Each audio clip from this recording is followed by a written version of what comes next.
I don't think I've ever had a top 10 where every team in this top 10 absolutely deserves to be there. It just shows you the parity and the depth of players in the NFL. Here we go.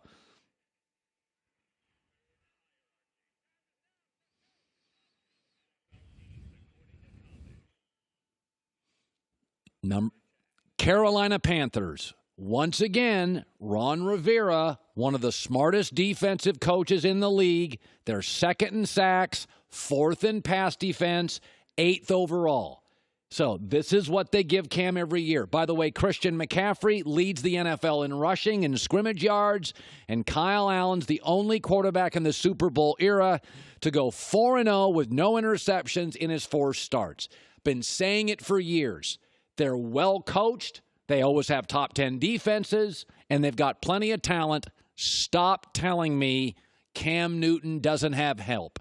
This is a top 8 to 10 roster and a top 7 or 8 defense with the NFL's leading rusher, Carolina, at 10. Buffalo Bills are the best defense in the NFL. It's not New England. New England's played junk offenses. Buffalo had to face Tom Brady. This defense is unbelievable. Third in scoring, third in pass defense, third down in total defense. But what is remarkable about Buffalo, and there are limitations to their offensive explosion, they have scored 10 touchdowns in 14 red zone trips. With Josh Allen? I mean, Josh Allen is got a big ceiling, but he's not close to where he could be. That is coaching. Okay, Cleveland's got all this talent. They're a lousy red zone offense. Buffalo doesn't have near the talent. They're a great red zone offense. This is a coaching league. Buffalo, that coaching staff, this is the best defense in the league. Maybe not statistically, but it's the best defense in the league. Buffalo 9. You're going to be shocked, Kansas City. They can't stop the run. They can't stop the run. They're 30th in rush defense. They're 25th in total defense. Bottom line is you cannot win a Super Bowl with this defense. Now, this morning, they're number 8 for another reason. The defense and nobody's healthy. You're asking me this morning who the top 4 or 5 teams in the league. They're not healthy enough. They just got dogged at home by Indianapolis, who didn't have Darius Leonard, Malik Hooker, and Andrew Luck. So they're going to move up. But right now, physically and defensively, this is not a great team. Kansas City at 8. Rams at 7. Now, one of the problems with the Rams, Sean McVay teams don't turn it over. This team's a turnover mess. They have 11. That's tied for the most in the NFL. But I don't think, a lot of that's random. Fumbles are random. I don't think they'll lead the NFL in turnovers in 3 weeks. So I think that is solvable. What is not solvable is they're allowing 27 points a game. Their secondary, Marcus Peters, has been roasted multiple times, Aqib Talib. That worries me. Listen, they don't have a running game right now. That's a problem. But I think a lot of their stuff is solvable. I still think Marcus Peters and Aqib Talib are talented. I don't think they'll be a turnover machine the rest of the year. But I can't put them higher than 7 because they don't have a running game. Seattle. Now, you'd think they'd be higher, but they could have lost that game to the Rams if the ball's 1 foot left. That defense is about coaching and Pete Carroll because that defense has 1 star. It is a total work in progress, and yet they're 6th in the NFL in third down defense and 4th in rushing. That is a testament. Now, Jadeveon Clowney helps, but that is a testament to what Pete Carroll does. He is a great teacher of defensive principles. Russell Wilson is the MVP. But again, I think right now the story is Pete Carroll's coaching. This defense could get better. They're not there yet. I think they'll be really tested in Cleveland this week. And I have Seattle at 6. Green Bay. The story is Aaron Rodgers now has the coach he likes. Here's the other thing. They lead the NFL in takeaways with 11. Now, they got gashed by Philadelphia, but that's because it was mostly they just ran the ball and didn't give Green Bay a chance to take it away. That's a good team. It's a good football team. They've had 1 bad half. Their defense was hemorrhaging yards second half against Philadelphia. First half, it wasn't that bad. So I look at Green Bay, and I think I've got almost every component I need.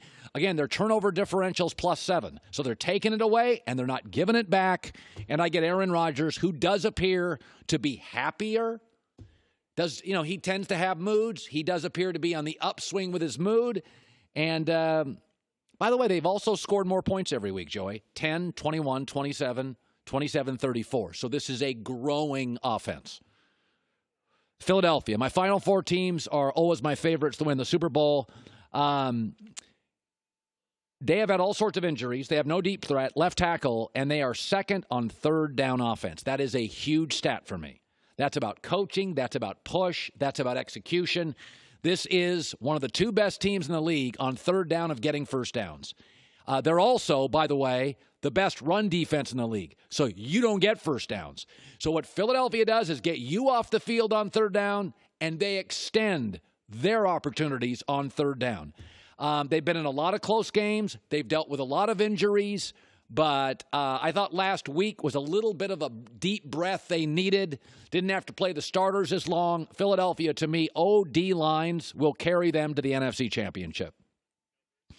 New Orleans Saints. Folks, when you can win 3 straight games with a backup, and the games are at Seattle, Dallas, and against a pretty dynamic Tampa Bay team, you're a good football team.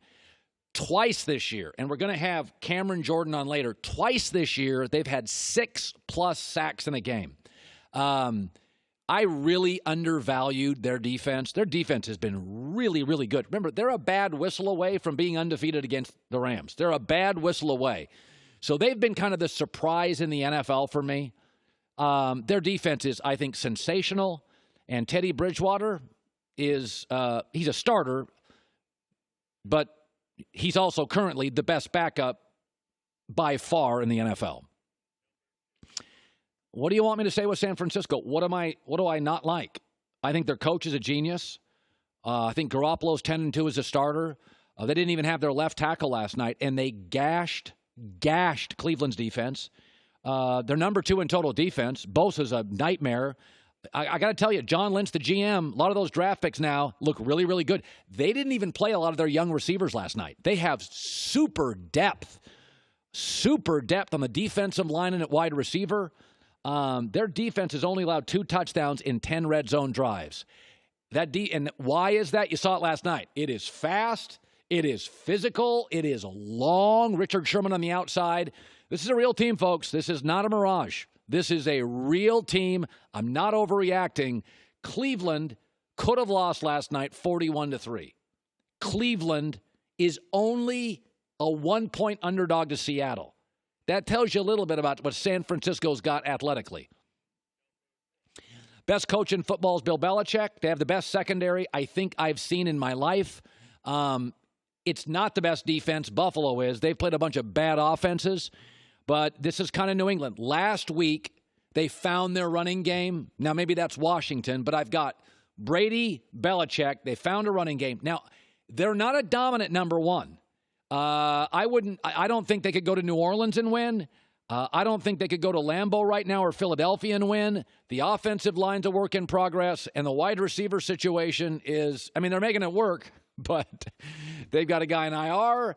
For the record, Gronk just signed with Fox Sports, I read this morning, so he's not coming back. He's working here, so they better figure out the tight end spot as well, but New England right now is number 1.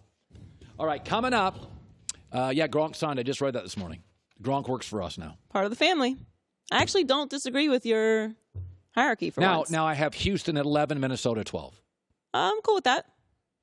I like that, actually. Yeah, Houston's right outside. My knock on Houston is every time I buy into them, yeah, I want to see a little more. I like Houston this year, but I would want to see a little more. Yeah, pretty good right there. Yeah. Feeling pretty good. I don't think I'm overreacting to San Francisco. What's going to stick out to everyone is Kansas City, but the reasoning for it is fair. They have 9 starters. This morning, there's a lot of injuries. Yeah, it's a real problem. This morning, they're not a great team. This morning, they're a beat-up team that can't stop the run. The run thing is what worries me the most, though, because you can move around some pieces and get healthy. The run thing is a real problem. Yeah. Hi, everybody. Thanks for watching. Subscribe here to get the latest from the show. Also, be sure to check out more of the best clips from The Herd or go watch a few segments from other shows on FS1.